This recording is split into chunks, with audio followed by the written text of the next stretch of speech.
The kingdom of Umunne in Igbo land, a land of rolling hills, dense forest, and a palace surrounded by walls of red clay and tall palm trees. This kingdom is known for its rich traditions, where the ancestors are revered and the people live by age-old customs. In Umunne Kingdom, all knew of Princess Adaego, the most beautiful maiden in the land. Her skin glowed like the finest ivory, her eyes sparkled like dew on fresh palm leaves, and her hair was as thick and rich as the dark soil of the land. But her beauty was shadowed by her reputation for cruelty and arrogance. From a young age, Adaego commanded respect and admiration. Yet, unlike her father, King Anezi, who ruled with kindness and wisdom, she treated those around her with contempt. Servants, guards, even noblemen avoided crossing her path. Her temper was sharp, and her words cut deeper than any sword. One day, while strolling through the palace grounds, Princess Adaego saw Obioma, a palace guard, struggling to lift a heavy pot of water. Sneering, she approached him. "Obioma," she mocked, "are you a warrior or a weakling?" Obioma, who had always served the royal family with loyalty, looked down in shame. "My princess, I mean no offense," he replied, struggling under the weight. "Then why are you so useless?" she hissed, pushing the pot, causing the water to spill. Obioma, drenched, swallowed his pride and bowed low. "I apologize, my princess." The incident spread through the palace like wildfire. Soon, word of Adaego's actions reached her father, King Anezi, who had grown increasingly troubled by his daughter's behavior. "I must put an end to this," he murmured. "If she cannot rule with compassion, she shall not rule at all." But Adaego was unyielding, even to her father. "You are weak," she spat one evening during a family meal. "You let the people walk all over you." King Anezi, with a heavy heart, decided to consult Nkemdelim, an old healer from a neighboring village known for her wisdom and mysterious powers. He summoned her to the palace and shared his plight. Nkemdelim listened patiently, her wrinkled face expressionless. "I will help, but know this, my king," she said in a voice as smooth as a river. "The lessons of life are best learned through experience. Your daughter must face herself before she can face her people." With King Anezi's permission, Nkemdelim cast a spell. That night, Adaego found herself lost in a dream, a world she had never seen before. In her dream, she was no longer a princess but a poor maiden, struggling to fetch water from a stream while villagers around her sneered and laughed. Their taunts cut deep, mirroring the very insults she had hurled at others. Strangers spat at her feet, children threw stones, and she felt a despair she had never known. "Help me," she cried out, her voice trembling. But no one answered. The dream lasted for days, each moment filled with hardship, hunger, and humiliation.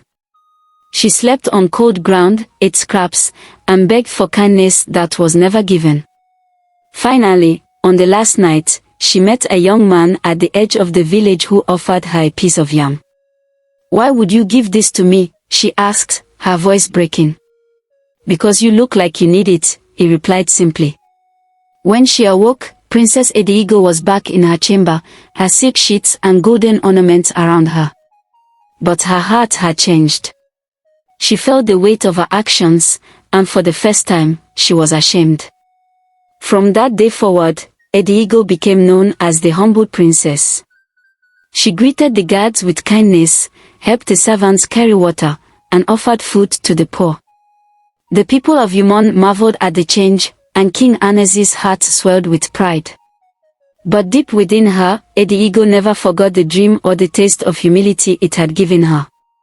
And from that day on, the kingdom of Umunne knew not only the beauty of their princess but the beauty of her spirit, forever transformed. As the days turned into weeks, Adaego's transformation spread through the kingdom like a breath of fresh air. Her servants, once fearful and wary, began to see her differently. She would join them in their tasks, lifting water pots, sweeping the palace floors, and even sharing meals with them.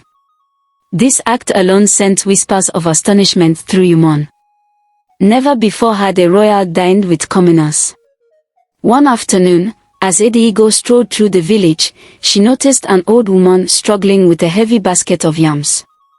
Without a second thought, she rushed over to help, lifting the basket onto her shoulder. Villagers stopped in their tracks, wide-eyed, unable to believe the princess herself was assisting a villager. "Thank you, my child," the old woman said, her voice trembling with gratitude.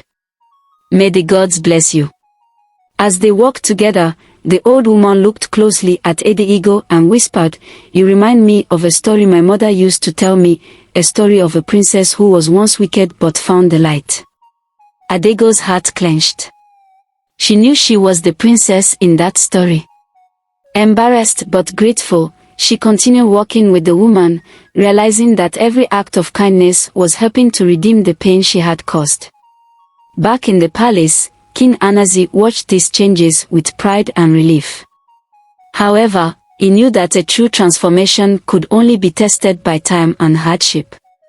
He decided to host a grand feast, inviting nobles and commoners alike to celebrate his daughter's newfound humility.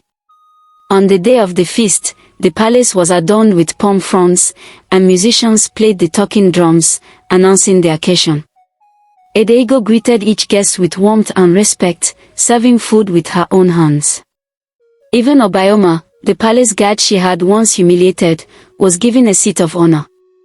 She approached him with an apology that was long overdue. "Obioma," she began, her voice soft, "I am sorry for the way I treated you. My pride was a poison, and you were undeserving of my harshness." Obioma, surprised yet touched, smiled and replied, "Princess, we all have burdens to bear. I am glad you found peace within yourself." The feast continued, filled with laughter and joy, as the people of Umunne celebrated a new era of unity. Adaego's humility had transformed not only herself but also the spirit of the kingdom. The villagers, who once spoke of her cruelty, now praised her kindness.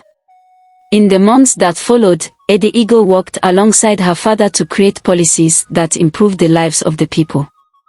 She established a charity to support widows and orphans, built a school for young girls, and frequently visited villages to hear the concerns of the people firsthand.